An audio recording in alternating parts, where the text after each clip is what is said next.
Hi my sweet beautiful soul, अगर आप ये रीडिंग देख रहे हैं तो ये आपके लिए है। मैं आपके पार्टनर के करंट फीलिंग्स चेक कर रहा हूँ। ये रीडिंग में दिन में 2 बार या फिर 3 बार अपलोड करता हूँ क्योंकि आप लोगों को पता चले कि क्या हो रहा है उनके दिल में। ओके, तो ये सबके लिए एप्लीकेबल है, कलेक्टिव रीडिंग है। हो सकता है कि ये रीडिंग आपके लिए हूबहू रेजोनेट करे, हो सकता है किसी और के लिए भी करे। सो ओपन माइंडेड से होके देखिएगा एंड इंट्यूशंस को फॉलो कीजिएगा। मैं पर्सनल कंसल्टेशंस प्रोवाइड नहीं करता हूँ, ना ही कोई प्रोडक्ट सेल करता हूँ। मैं सोशल मीडिया पे नहीं हूँ, सिर्फ यूट्यूब में हूँ। तो आप लोग मेरे चैनल को हो सके तो पॉसिबल, मतलब अगर पॉसिबल है तो आप सब्सक्राइब कीजिएगा।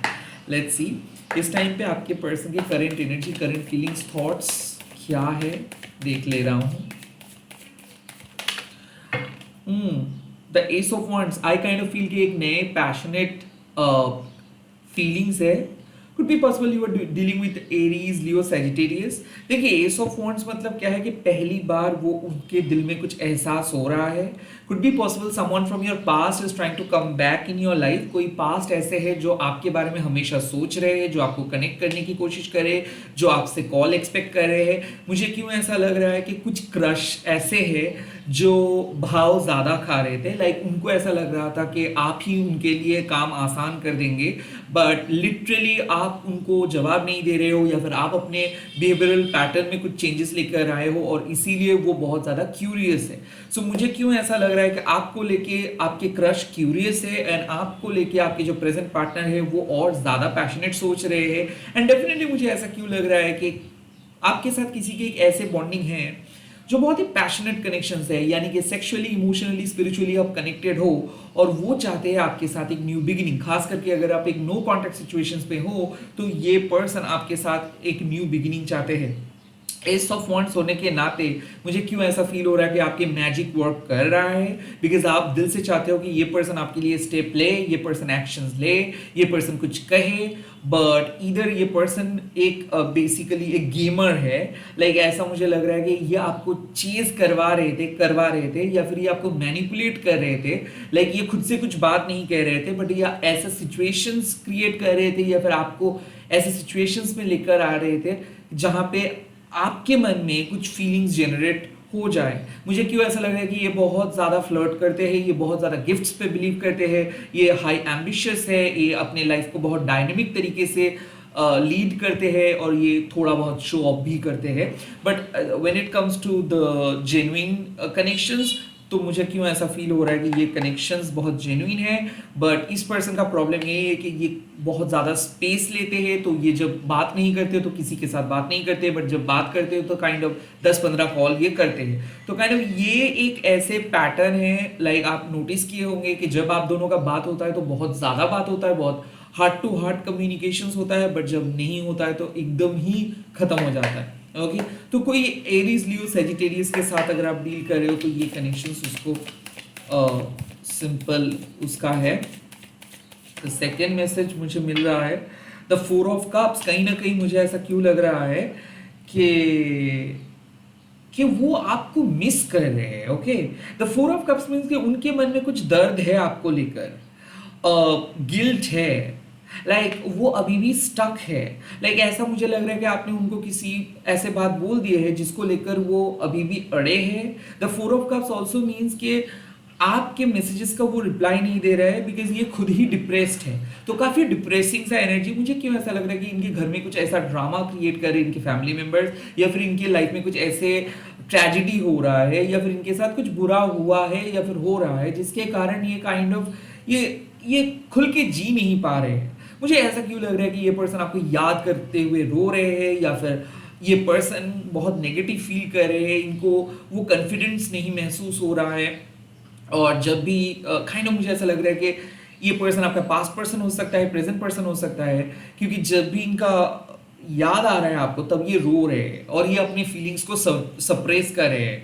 मुझे ऐसा क्यों लग रहा है कि आप इस पर्सन को बहुत हिंट दिए थे, यहाँ तक कि कांटेक्ट करने की भी कोशिश किए थे, बट इन्होंने कोई रिप्लाई नहीं दिया। तो ये आधा अधूरे काइंड ऑफ बात किए हैं या फिर बात नहीं किए हैं, या फिर मुझे क्यों ऐसा लग रहा है कि ये एक वाटर साइन हो सकता है जो अपने नैरेटिव सेट किए हैं। लाइक इनके हिसाब से आपने उनके साथ बहुत गलत किया हो, इनके हिसाब से आपको जो करना नहीं चाहिए था वो किए गए हो, और आई ऑल्सो फील कि ये पर्सन लाइक बहुत ही एक क्रिएटिव किस्म के पर्सन है, सॉफ्ट किस्म के पर्सन है, सब्टल किस्म के पर्सन है।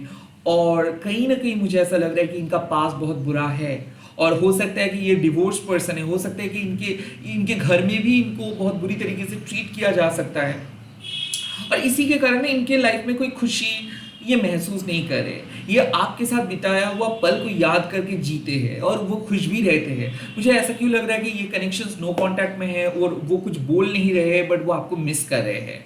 इनके कुछ दोस्त भी इनको चीयर अप करने की कोशिश किए हैं, बट ये कोई रिप्लाई नहीं दिया है। कुछ लोग ऐसे हैं, मुझे ऐसा क्यों लग रहा है कि एक और दो पर्सन इनको अप्रोच भी किए हैं न्यू रिलेशनशिप के लिए, तो ये रिजेक्ट भी किया है। सो ये एक डिनायल मोड में है और ये बहुत सैड है। और मैं ये दावे के साथ कह सकता हूँ कि अगर कोई पर्सन खुद से खुश नहीं होंगे तो आप उसको खुश नहीं करवा सकते हैं।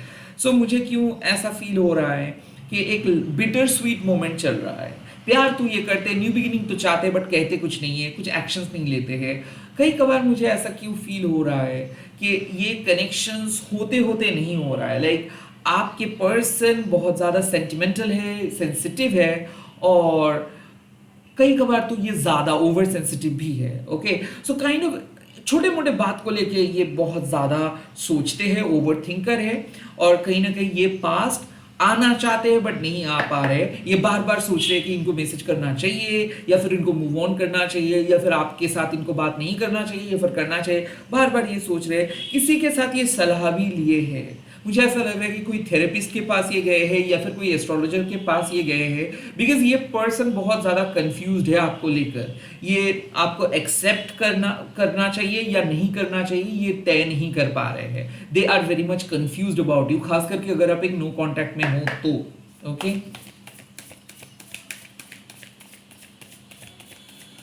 एंड ओ माई गॉड, यहाँ पे आ रहा है द वर्ल्ड। सो मुझे क्यों ऐसा लग रहा है कि आई थिंक कोई प्रपोज करेंगे, क्योंकि ये वर्ल्ड का जो एनर्जी है, मतलब एक नया वर्ल्ड में आप दोनों जा रहे हो सकता है कि आप दोनों दोनों का दुनिया बना रहे हो। So the world also means कि कहीं ना कहीं पहली बार आपके पर्सन कुछ बहुत बड़े सरप्राइज देने के लिए आ रहे हैं। कोई मीनिंगफुल कन्वर्सेशंस आपको सुनने को मिलेगा। The world also mean unexpected meetup, like आप उनके साथ मुलाकात करेंगे या फिर वो आपको कॉल करेंगे, मैसेज करेंगे। द वर्ल्ड ऑल्सो मीन्स कि कहीं ना कहीं यहाँ पे आपके कमिटमेंट का टेस्ट ले रहे थे यूनिवर्स, और कमिटमेंट का टेस्ट में आप पास हुए हो। Irrespective of your zodiac sign में ये कह सकता हूँ कि एक बहुत बड़े माइलस्टोन आ रहे हैं, बिकॉज आपके पर्सन को और कोई रोक नहीं सकता है। मुझे क्यों ऐसा क्यों लग रहा है कि किसी ने स्पेल कर रहे थे, कोई थर्ड पार्टी ऐसे थे जो इनके मन में डाउट क्रिएट कर रहे थे, और अब डाउट क्लियर हो रहा है। ये पास्ट लाइफ के कनेक्शंस है, ये ट्विन फ्लेम के कनेक्शंस है। Okay, the world card signifies कि अब यूनिवर्स आप दोनों को एक चांस दे रहे हैं कि एक साथ जीने का। सो इनके मन में आपको लेकर ख्याल आ रहा है। काइंड ऑफ ये ख्याल सिर्फ नहीं है, ये एक लाइफ चेंजिंग थॉट्स है। ओके, लाइक इनको पता चल पा रहा है कि आपका प्यार सच्चा है। ये आपके जेन्युइनिटी को वैलिडेशंस दे रहे हैं। लाइक इनको ऐसा लग रहा है कि आपके जैसे पर्सन मिलना मुश्किल है, और काइंड ऑफ रिलेशनशिप को ये परमानेंट का टैग दे रहे हैं कि लाइक उनको मानना है कि हाँ, आप दोनों की रिलेशनशिप एक परमानेंट रिलेशनशिप है और आपको वो रिप्लेस नहीं कर सकते, ना ही वो किसी और को आपकी जगह पे बिठा सकता है। So the world also means कि कहीं ना कहीं आपके पर्सन एक बिगेस्ट कमिटमेंट, हाईएस्ट कमिटमेंट ले आने के बारे में सोच रहे हैं, और वो काइंड ऑफ वो कमिटमेंट दे देंगे आपको। द वर्ल्ड ऑल्सो मीन्स कि शादी का बात हो सकता है, फ्यूचर प्लानिंग हो सकता है। द वर्ल्ड ऑल्सो मीन्स कि परमानेंट रीयूनियन या फिर परमानेंट यूनियन, क्योंकि यहाँ पे मैं देख सकता हूँ कि आप दोनों का जर्नी सेम रहा है, और कई बार ऐसा हुआ है कि आप दोनों बिछड़ गए हो, एंड देन आप दोनों को रियलाइज हो रहा है कि नहीं, शायद आप दोनों का प्यार ही सच्चा है। क्योंकि बीच में मुझे ऐसा लग रहा है कि काफी बार बहुत अननोन एनर्जी, अनवांटेड एनर्जीज आए, और आप दोनों को अलग करने की कोशिश भी किए, और काइंड ऑफ आप दोनों को कन्विंस भी किए, और उसके बाद आप लोगों को ये रियलाइजेशन हो रहा है, खास करके आपके पार्टनर को, कि उनको और कोई नहीं चाहिए, उनको सिर्फ आप चाहिए। क्योंकि आपके साथ बात करके जो उनको स्पिरिचुअल बेनिफिट मिलता है, या फिर आपके साथ बात करके उनको जो रियलाइजेशंस होता है, वो किसी और के साथ बात करके नहीं होता है। So the world also means कि कहीं ना कहीं ये पर्सन अपने पास्ट या फिर अपने किसी थर्ड पार्टी या फिर अनवांटेड एनर्जीज को कट ऑफ कर रहे हैं, और ये आपके साथ आगे बढ़ने का प्लान बना रहे हैं। कहीं ना कहीं यहाँ पे मुझे ऐसा लग रहा है कि फुल एंड फाइनल कमिटमेंट या फिर रेजोल्यूशंस, लाइक जो आंसर्स आप एक्सपेक्ट कर रहे हैं आपके पार्टनर से, अब वो आंसर्स आपको मिलेगा। किसी किसी के लिए फाइनली आपके पर्सन कह देंगे कि वो क्या चाहते हैं और किस तरीके से वो इस रिलेशनशिप को आगे लेके जाना चाहते हैं। काइंड ऑफ उनके अंदर वो जज्बात है, वो लिटरली प्यार करते हैं और सिर्फ प्यार नहीं, वो चाहते हैं कि आप उनके लाइफ में रहे। कहीं ना कहीं मुझे ऐसा लग रहा है कि उनको अपनी गलतियों का एहसास हो रहा है, या फिर वो आपके साथ जो गलत किया है उनका एहसास हो रहा है, बिकॉज द वर्ल्ड मीन्स कि फुल मेच्योर्ड पर्सन। सो ये फुल से लेके अगर आप ये जर्नी तय करते हो तो ये कनेक्शंस पहले बहुत ज़्यादा मैच्योर था और धीरे धीरे ये कनेक्शंस मैच्योरिटी के पिक पे गया है, यहाँ तक के जजमेंट यानी कि यूनिवर्स भी आप दोनों को टेस्ट किया, डिवाइन इंटरवेंशंस हुआ, dark night of the soul phase से भी आप लोग गुजरे, एंड नाउ फाइनली डिवाइन मतलब यूनिवर्स माँ काली आपको रिवॉर्ड दे रहे हैं इस कनेक्शंस को। लाइक आपके लिए ये कनेक्शन एक गिफ्ट है, माँ काली का वरदान है। ओके, ऐसा क्यों है? क्यों आपके पर्सन आपके साथ कमिटमेंट में आना चाहते हैं? क्यों वो शादी करना चाहते हैं? क्यों वो आपके साथ रहना चाहते हैं? 2 कार्ड्स आए हैं कंप्लीटली, और यहाँ पे the first card and the second card is the king of swords with the moon. So मुझे क्यों ऐसा लग रहा है कि वो अब खुद के साथ बहुत अकेले वक्त बिताए हैं, और हो सकता है कि पुराने मैसेजेस चेक किए हैं, हो सकता है कि वो द मून कार्ड मतलब अपना intuitions, moon card also means illusions. तो क्या होता है कि उनके मन में हमेशा एक खोने का डर रहता है और इसीलिए वो अटैच नहीं होना चाहते हैं, राइट? काइंड ऑफ मुझे ऐसा लग रहा है कि वो अक्सर रिलेशनशिप को लेके बहुत नेगेटिव फील करते हैं, वो शक करते हैं, उनको ऐसा लगता है कि आप उनसे बातें छुपाते हो, बट अब धीरे धीरे उनको ऐसा लग रहा है कि वो गलत थे। द मून मतलब उनको ऐसा फील हो रहा है कि जितना बुरा वो सोच रहे थे चीज़ों को, रिश्ते को, उतना बुरा है नहीं। And the king of swords means कि अब आपके पर्सन अपने मन का डाउट को क्लियर कर चुका है। किसी ने उनको गलत समझा रहे थे, उनको जो भी इंफॉर्मेशन मिल रहा था वो गलत इंफॉर्मेशन मिल रहा था, वो कुछ गलत पर्सन के साथ शक कर रहे थे आपको, एट द सेम टाइम वो आपको बहुत बुरी तरीके से जज कर रहे थे। ओके, और अब उनका डाउट क्लियर हो रहा है, अब वो सच्चाई को जान पा रहे, महसूस कर पा रहे। The king of wands means कि उनके बात करने का तरीका बहुत अजीब है, वो लवी रवी बात नहीं करते, वो उतना ज़्यादा काइंड ऑफ मतलब स्वीट तरीके से बात नहीं कर पाते। द किंग ऑफ शोर्ड्स जो कार्ड है वो साफ है कि जो सच है वो मानते हैं, वो खुद की गलतियों को भी मानते हैं और आपकी गलतियों को भी मानते हैं।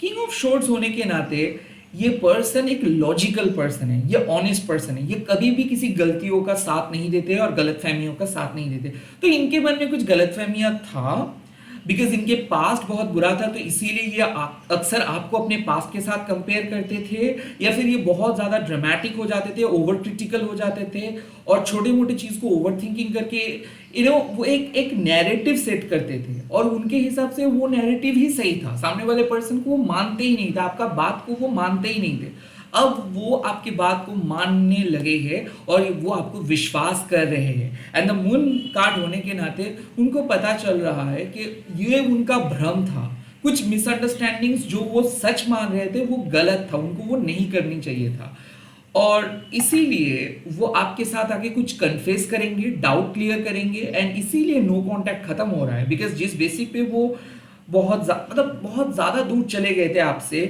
वो बेसिक बहुत रैंडम था, वो बेसिक कोई प्रॉपर रीजन नहीं था। मतलब वो आपके खिलाफ उनको किसी ने भड़का है, या फिर वो कुछ गलत खुद ही सोचे एंड देन वो खुद ही डिटैच्ड हो गए, आपको गोस्ट करके चले गए, एंड नाउ उनको ऐसा लग रहा है कि नहीं ये गलत किया है, तो पहले वो उनको अपॉलॉजी मांगनी है एंड देन वो आपको पूरा चीज़ एक्सप्लेन करेंगे। लेट्स सी क्या एडवाइस आपको इस टाइम पे मिल रहा है, आपके पार्टनर को लेके क्या एडवाइस मिल रहा है आपको।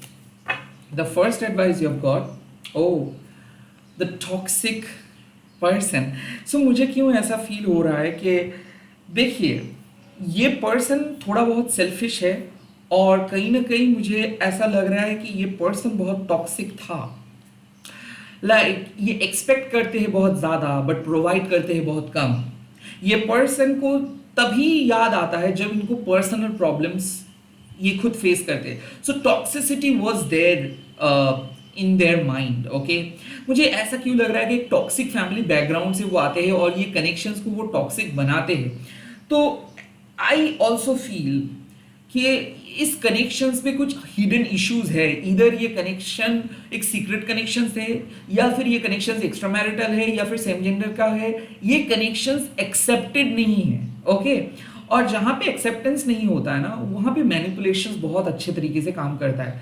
तो ये पर्सन आपको कहीं कुछ हद तक मैनिपुलेट किया, कुछ हद तक ये पर्सन अपना टॉक्सिसिटी शो किया, और अब आपको इसका असलियत समझना मतलब समझाना है कि अगर किसी ने आपके लाइफ को बहुत टेकन फॉर ग्रांटेड लिया, अगर किसी ने आपके लाइफ में बहुत ड्रामा क्रिएट किया, तो आपको भी बोलना चाहिए कि आप हर्ट हुए थे उनके इस बात को लेकर, और आपको चौकन्ना रहना है कि कहीं दोबारा ना ये पर्सन सेम काम करे। Because what I feel personally कि जब भी ये डिप्रेस्ड होते हैं तब भी ये डिपेंडेंट हो जाते हैं, जब भी ये अकेले फील करते हैं तब भी इनके मन में बहुत अच्छे अच्छे बातें आ जाते हैं। सो मेक श्योर कि ये पर्सन आपको एक्सप्लॉइट ना कर सके। And the devil card also, मतलब the toxic witches card, like ये पर्सन का जो तरीका है, तौर तरीका है, वो थोड़ा बहुत गलत है। ये थोड़ा सा self obsessed, self centred person है। और अगर कोई नार्सिसिस्टिक पर्सन आपको गैसलाइट करते, ड्रामा क्रिएट करते, तो प्लीज उनको उतना ज्यादा एक्सेस आपको नहीं देना है। तो काइंड ऑफ इस पर्सन के साथ डील कर रहे हैं, डेफिनेटली कोई बात नहीं, आप डील आसानी से कर सकते हो, बट मेक श्योर कि इस पर्सन आपको मैनिपुलेट ना कर सके। मेक श्योर ये पर्सन आपको कंट्रोल ना कर सके। आपको अपना बात कहनी चाहिए, चाहे वो बात कितना भी कड़वा क्यों ना हो। ये पर्सन गुस्से में आ जाएंगे, ये पर्सन का मूड खराब होगा, ये पर्सन क्या बोलेंगे, क्या सोचेंगे, ये आपका देखने वाले पार्ट नहीं है। That is not your lookout. आपको जहां पे तकलीफ हो रहा है वो आपको कहना है, जो चीज आप नहीं पसंद कर रहे हो वो उसको आपको कह देना है। So don't suppress your emotions, okay, don't suppress your feelings, don't sabotage your feelings. Like कुछ कम चीजों के साथ सेटल मत हो जाइए। इस पर्सन को ऑनेस्टली अपना अपनी गलतियों को इस पर्सन को एक्सेप्ट करना है, और ऑनेस्टली इस पर्सन को अपना बात कहना है। जब तक ना ये ऑनेस्टली कुछ कह पा रहे, प्लीज आप इस पर्सन को आने नहीं दीजिएगा। द फर्स्ट कार्ड मुझे ऐसा ही लगता है। द डेविल कार्ड मीन्स कि इस डेविल को ट्रैप करके रखना है, इस डेविल को आपको ट्रैप करने नहीं देना है। ओके, इस पर्सन के साथ आप स्ट्रैटेजिक रहना है आपको। The second message, oh the 8 of cups. Okay, I also feel कि देखिए पुरानी चीजों को काइंड ऑफ पकड़ के आप बैठ नहीं सकते हैं, कुछ चीजों को लेट गो करनी चाहिए। The 8 of cups means memories, moments. कुछ चीजें आपके साथ स्टक है, उन्होंने कुछ ऐसे बातें बोल दी है, कुछ ऐसे ट्रॉमा क्रिएट किए हैं जो आपके दिल को बहुत ठेस पहुंचाते थे एक टाइम पे, या फिर आपको बहुत बुरी तरीके से हर्ट किए हैं। द 8 ऑफ कप्स सजेस्ट कि there is no point of going back. Okay, आप पुराने कौन क्या बोला था, कौन किसने क्या कहा था, किसने क्या किए थे, ये अभी डिस्कस करने का नहीं है। Just move on from that past things. Okay, casually आप धीरे धीरे, जैसे हम एक घर से दूसरे घर पे चले जाते हैं, सेम चीज आप मैच्योर हो रहे हो। अब आप उस पुराने वाले दुनिया में नहीं रह रहे हो। The world card clearly suggest कि अब आप दोनों ही मैच्योर हो चुके हो। सो आप अपने पर्सन को पुराने तौर तरीके से जज मत कीजिए। सो 8 ऑफ कप्स मीन्स कि पुराने चीज को लेकर बैठने का कोई जरूरत नहीं है। जो वो बोला था पास्ट में उसको मूव ऑन कीजिए, और पुराने चीजों के बारे में डिस्कस मत कीजिए। मतलब इस पर्सन को नए तौर तरीके से एक्सेप्ट कीजिए। And the emperor, oh my God, be your own boss. The emperor means be your own boss. तो मुझे क्यों ऐसा लग रहा है कि जब ये पर्सन अब आ रहे हैं, इस टाइम पे आपको एक बॉस की तरह डील करनी है। पहले तो आप पहले जैसे पर्सन नहीं रहे हो, आप अकेलेपन को देखे हो, महसूस किए हो लोनलीनेस को, और इसीलिए आप आज एक स्ट्रॉन्ग पर्सन में बदल गए हो। सो पहले आइडेंटिफाई कीजिए कि ये पर्सन फिर से वो मैनिपुलेटिव हरकतें कर रहे हैं या नहीं। That's the devil card. और अगर कर रहे हैं तो इनको साफ साफ कह देना है कि इसका ये सब चीज और नहीं चलेगा। द 8 ऑफ कप्स मीन्स कि पुराने जो आप थे, आपका जो इमेज था, उसको आप भूल जाइए। रैदर आप जो नए ट्रांसफॉर्मेशंस आपके अंदर आए हैं उसको लेकर आप चलिए। किसी के बकवास आप नहीं सुनेंगे, किसी के बेतुकी बातों को आप एंटरटेन नहीं करेंगे। आपका काम इंपॉर्टेंट है, आपके फीलिंग्स इंपॉर्टेंट है, आपकी लाइफ इंपॉर्टेंट है, आपका जो भी ज़रूरतें हैं वो इंपॉर्टेंट है। अगर किसी ने उसको ओवरशैडो कर रहे हैं then they should not be doing that. आपको ये कह देना है कि आप ये सब चीज़ नहीं सहेंगे। And the emperor set a healthy boundary. Like आपको अपने लाइफ में कौन आए, मतलब आपको किसको अलाउ करेंगे, किसको नहीं अलाउ करेंगे, ये डेस्टिनी के साथ आप जुड़िए मत, ये आपके चॉइस के ऊपर जुड़ा हुआ है। सो अगर आपको ऐसा लगता है कि हाँ ये पर्सन सच में बदल गया है और ये इसको आप चांस दे सकते हैं, then you should give a chance. नहीं तो इस पर्सन को एफर्ट्स डालने दीजिए, इस पर्सन को प्रूव करने दीजिए, इस पर्सन को बताने दीजिए कि वो कौन है। बिकॉज क्या होता है ना, हम बहुत जल्दी सब कुछ भूल जाके किसी को अपना लेते हैं, बट उन्होंने जो ड्रामा क्रिएट किए थे, जो वूंड्स क्रिएट किए थे, जो दगा दे के गए थे, उस चीज को ऐसे ही हम लोग इजीली फॉरगेट नहीं कर सकते, ऐसे ही इजीली भूल नहीं सकते, राइट? तो पहले तो इस पर्सन को प्रूव करने दीजिए खुद को, इस पर्सन को बोलने दीजिए, एफर्ट्स डालने दीजिए, तभी जाके आप इस पर्सन को अलाउ कीजिएगा। एम्परर मतलब क्या है कि आप बहुत कीमती है, आप ऐनी किसी को अपने लाइफ में आने नहीं दे सकते हो। प्लीज खुद को प्रायोरिटाइज कीजिए, खुद को स्पेशल समझिए। अगर किसी ने बात नहीं कर रहे इसका मतलब ये नहीं कि वो आपको मानते हैं। आप एज एन एम्परर आपको कहना होगा नहीं। अगर आपके लाइफ में कोई रह रहे हैं तो आपका बात उनको सुनना है, आपके अनुसार उनको चलना है, आपको उनके अनुसार नहीं चलना है। सो अपना कंट्रोल वापस लीजिए। एट ऑफ कप्स अपने पुराने वर्जन से मूव कीजिए। एम्परर अपना रूल खुद सेट कीजिए। अगर किसी को रहना है तो आपके साथ आपसी सहमति से रहना है, एडजस्ट करना है। आप किसी के लिए एडजस्ट और नहीं कर सकते हो बिकॉज आपने बहुत कुछ किए हो। द डेविल, आपने इतना कुछ किए हो इसीलिए आपको हर्ट मिला, मतलब इस पर्सन ने हर्ट किया और अब ये हर्ट करने ही आप नहीं दोगे किसी को भी, because you are very special, you are important, you are unconventional. And कोई अगर ये सब चीज़ को अंडर एस्टिमेट करेंगे और टेकन फॉर ग्रांटेड लेंगे तो आप भी उनको टेकन फॉर ग्रांटेड लेंगे। सो सिंपल बात है, be the emperor, be your own boss. और ओन बॉस होने के नाते आप अपना समय, अपना एनर्जी, अपने इमोशंस बर्बाद नहीं कर सकते हो किसी भी रॉन्ग पर्सन के लिए। तो उसको अच्छे पर्सन बनने दो, उसको वो इवेंचुअली वो करेंगे, वो अच्छे पर्सन बन के दिखाएंगे, उनको मिस करने दो आप। इसी के साथ इस रीडिंग को खत्म कर रहा हूं। आप कमेंट सेक्शंस पे लिख दीजिएगा, शिव शक्ति मुझे और बेहतर पर्सन बनाइए, क्योंकि आपको इस एम्परर एनर्जी पे आना है, आपको एक सम्राज्ञी बनना है। All the best. इस वीडियो को शेयर कीजिएगा, हैशटैग देके महाकाली टैरो अनिल बोल के। मैं बहुत जल्दी मिल रहा हूँ नए वीडियोस के साथ।